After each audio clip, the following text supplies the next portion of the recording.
You're having a conversation about abortion, and someone says it isn't right to bring a child into the world who suffers from a terrible disease, will have a poor quality of life, or be a burden on others.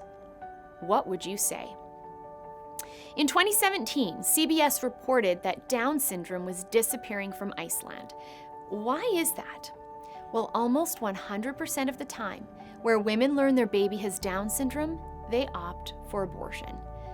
Other times we hear that if a child will be disadvantaged or suffer, abortion may be best. Here are 3 things to remember in this conversation. First, if we wouldn't kill an adult with a condition, we shouldn't kill the baby either. Since Down syndrome is such a common excuse for abortion, ask yourself this: should a civil society kill a teenager working in a local grocery store because he has Down syndrome? Obviously not. But what's the difference between a teenager and a preborn child? Their age. Whether it is a child with Down syndrome, a lack of limbs, or any other condition, since the human right to life is grounded in being human, not in our age, we shouldn't kill a baby because of their physical circumstances any more than we should kill a grown person in similar circumstances. Second, just society's care for the most vulnerable. Think about how much our world speaks out against bullying.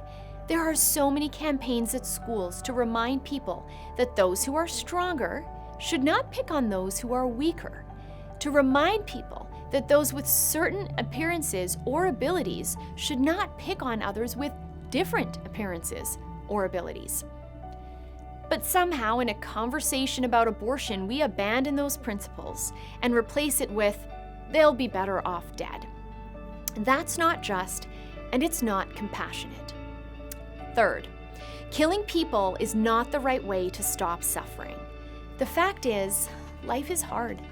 Yes, some people have a more difficult journey than others, but regardless of our physical or mental condition, each one of us is forced to deal with challenges.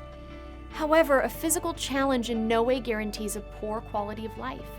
We all probably know people with physical challenges whose quality of life is much better than other people we know who appear to be physically well. Life itself is a gift, even with its challenges. Allowing ourselves to decide when someone's chances of suffering are so great that they no longer deserve to live is very dangerous territory. What health conditions are serious enough to justify ending someone's life? Who gets to decide?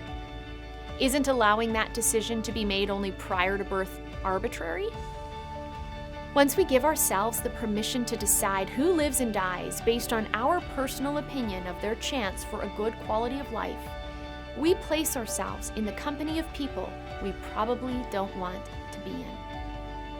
Protecting the vulnerable and caring for those who suffer is a much better option for everyone. Let's review. If we are considering whether abortion is the right solution to potential suffering for a baby, remember, if we wouldn't kill an adult with a particular condition, we shouldn't abort a baby either. Just society's care for the most vulnerable. And finally, killing people is not the right solution to suffering. Service, compassion, and sacrifice is. For What Would You Say? I'm Stephanie Gray.